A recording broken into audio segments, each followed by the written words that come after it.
December 17, 1944, the snow-covered forests of Belgium. While most Americans know about the Battle of the Bulge as one of the bloodiest battles in American history, there's a story that remained hidden for decades.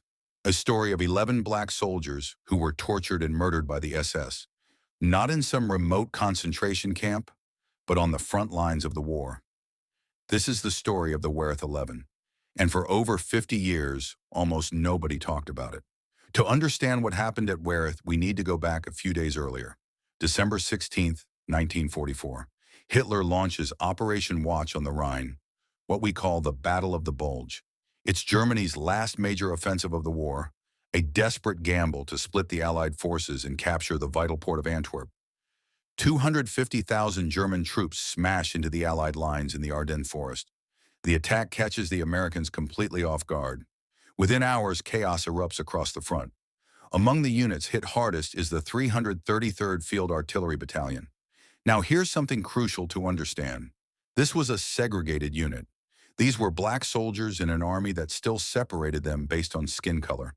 They couldn't eat in the same mess halls as white soldiers, couldn't sleep in the same barracks, but they could die on the same battlefield.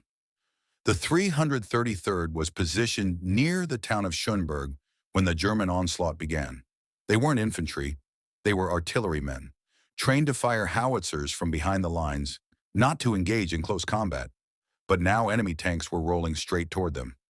Let me introduce you to some of these men. Staff Sergeant Thomas J. Forte, 26 years old, from Mississippi. He'd been in the Army since 1942. Private First Class James Aubrey Stewart, just 23, from West Virginia. A coal miner's son, Technician 5th grade Curtis Adams, 21, from South Carolina. Private George Davis Jr., only 23, from Alabama. These weren't career soldiers. They were regular guys who'd been drafted or enlisted to fight fascism overseas while facing discrimination at home. As the German attack intensified, the 333rd fought desperately, but they were overwhelmed.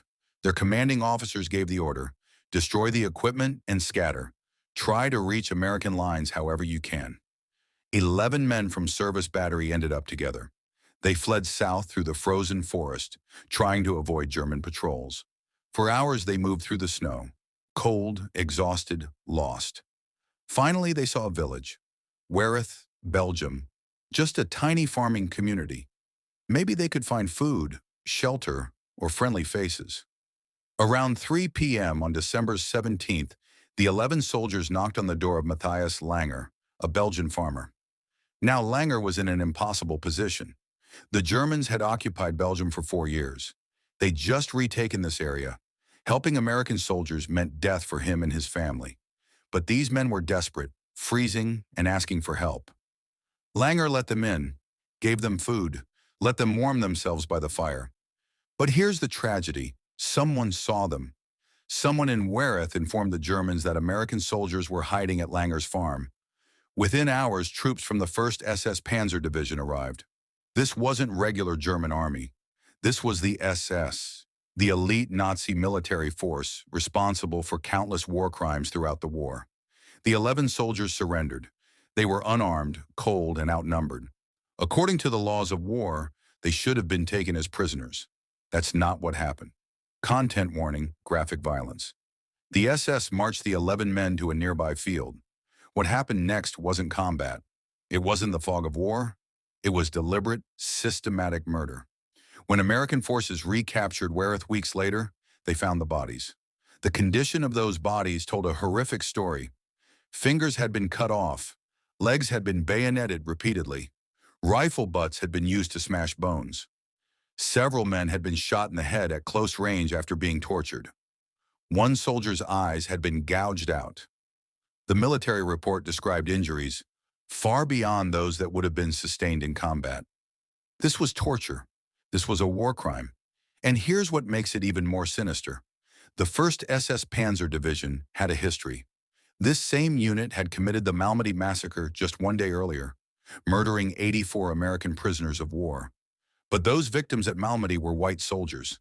That massacre became famous, was investigated immediately, and the perpetrators were prosecuted at Nuremberg. The Wereth 11, their story was buried. After the war, the U.S. Army investigated the Malmedy Massacre extensively. Trials were held. Some perpetrators were executed. It became one of the most well-known atrocities committed against American forces in Europe. But the Wereth 11, no investigation, no trial, no justice. For decades, their families didn't even know the full story of how they died. The military classified them as killed in action without details. Why the silence? Some historians believe it was racism. Plain and simple. The story of 11 black soldiers murdered by the SS didn't fit the narrative the Army wanted to tell. In a still segregated military, their deaths were considered less important than those of white soldiers. Others point to the chaos of the Battle of the Bulge. With thousands dying, maybe their deaths got lost in the shuffle. But here's the thing. The evidence was there. The bodies were documented. Military investigators saw the torture wounds. They knew what happened. They just chose not to pursue it. The families of the Wereth 11 grieved in silence, never knowing their sons and husbands had been tortured and murdered rather than killed in combat. It wasn't until the 1990s, 50 years later, that the full story finally came to light. A Belgian teacher and historian named Herman Langer, grandson of Matthias Langer, the farmer who sheltered the soldiers, began researching what happened. He interviewed elderly villagers who remembered that day. He dug through archives. He contacted the families of the 11 men. In 2001, Herman helped establish a memorial in Wereth, a simple but powerful monument listing all 11 names. Finally, in 2004, the U.S. Army officially recognized the Wereth 11 with a ceremony attended by survivors from the 333rd Field Artillery Battalion and family members of the murdered soldiers. The 11 men were Staff Sergeant Thomas J. Forte, Technician 5th Grade, William E. Pritchett, Technician 5th Grade, Curtis Adams, Private First Class, Major Bradley, Private First Class, James Aubrey Stewart, Private First Class Dew W. Turner, Private George Davis Jr., Private Thomas J. Davis, Private Robert Green, Private James Leatherwood, Private Nathaniel Moss. They fought for a country that didn't treat them as equals. They died at the hands of an enemy that saw them as less than human, and for 50 years their sacrifice was forgotten. But today we remember. The Wereth 11 deserve their place in history, not as a footnote, but as heroes who paid the ultimate price. Their story reminds us that history isn't just about the big battles and famous generals. It's about the individuals who served, suffered, and died. And it's our responsibility to make sure none of them are forgotten.